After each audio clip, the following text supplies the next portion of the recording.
Oh, hey guys, this is Jonathan McCormack from attachmenthealinghelp.com, and I just want to talk about disassociation, especially with the ideal parent protocol. This is general, and you can apply this to anything. Um, the first thing is that if you experience disassociation, you probably want to work with someone, a good facilitator, a good therapist, someone who's been trained in this sort of thing. But I know how difficult it can be. A lot of people don't realize how much trust this requires and how much safety. And a lot of people just don't feel that safety, you know.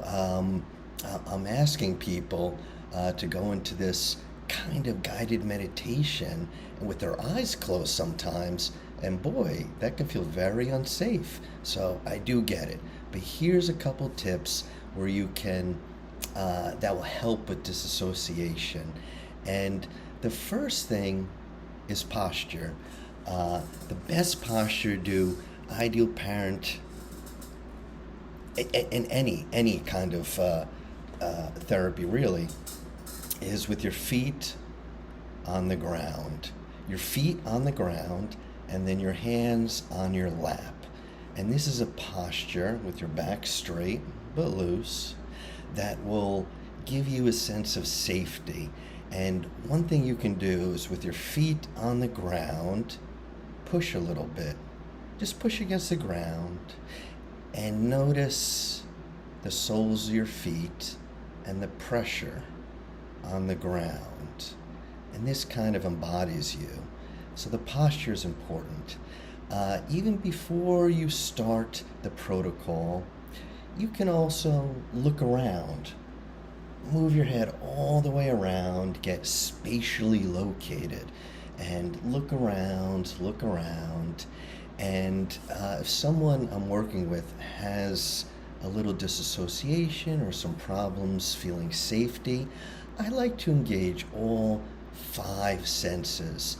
I've been blessed to work with people with a lot more experience than me, a lot more knowledge, and so I got all this from them. And you can engage all five senses by just taking a moment, looking around the room, and noticing a few things. Notice things that perhaps bring you calm or ease, or just notice anything. A plant, mentally note that. A clock, mentally note that. Okay? And then you can take your hands and just place them perhaps on a table in front of you, or even your shirt, anything. And notice if the temperature of your hand is the same or warmer or colder than that object. You're really getting a sense of things. And then you could take your fingertips and just feel the texture and notice if it's smooth or if it's textured. Yeah. And then you can engage your hearing. Take a moment and just notice what's the loudest sound in the room. Just one moment. And you can say what it is. And then it can be helpful to have something that smells good. It could be a candle, anything. You just take a smell. And then finally taste. You can have a drink nearby. And just taste it. And now you've engaged all five senses. And so you're more embodied in the room. And you can do this before and after. Both. You want to do it both. As soon as you come out of the ideal parent figure protocol, take a look out of the room, embody, feel, smell something.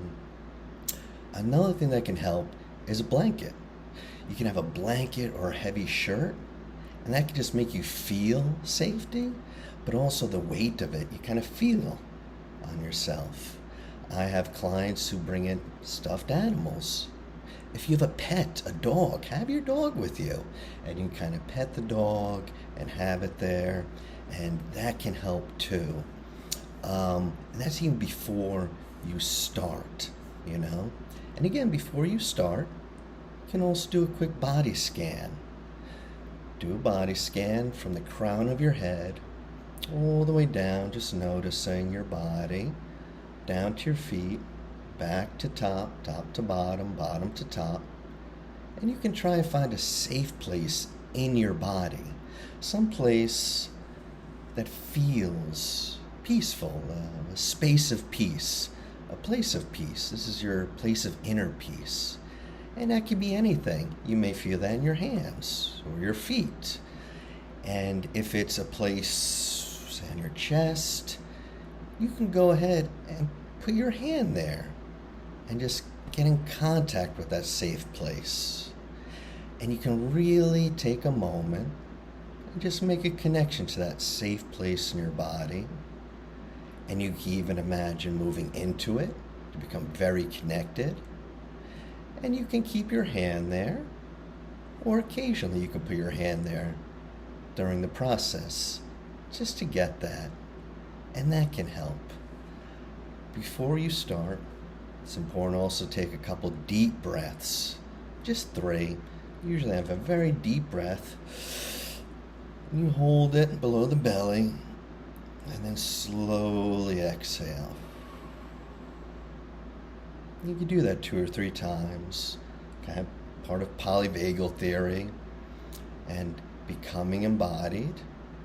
And the other thing is, a lot of people close their eyes, but if you have problems with disassociation, you can do this with your eyes open.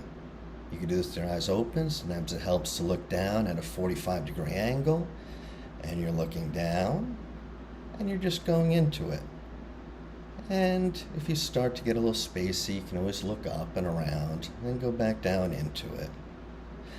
The other thing about relaxation, if someone has disassociation, a lot of times I don't ask them to be relaxed, because that could feel like a lot of pressure, like, oh boy, now I have to be relaxed, What if I'm not relaxed? So instead I kind of just ask, just notice. Don't even bother being relaxed. Just notice what's happening in your body. Feel the weight of your body in the chair, and notice gravity pulling on it with your feet firmly planted on the ground. And you just notice. And that could help a lot. Now, if I have someone who has trouble with safety or disassociation, before we go in it, I just like to make eye contact. Just, hey, let's make eye contact. Look at me. Breathe. Okay. And then I say we can go into it together, and I can follow you in, or my voice can follow you in. That's up to you. This is your personal place.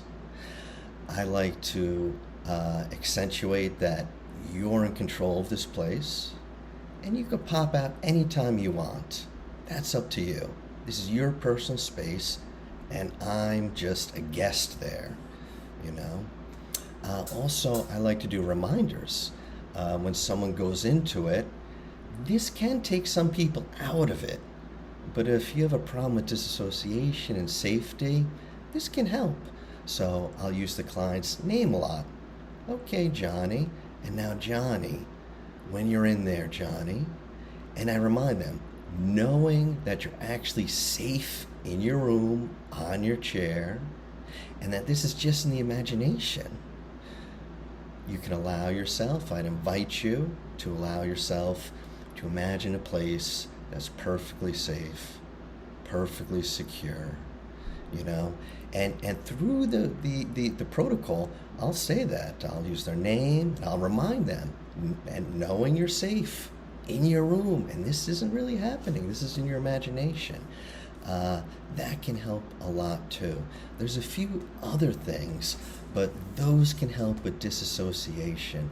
Being grounded, the posture, having a blanket, any objects, anything you like, engaging the senses, and taking your time.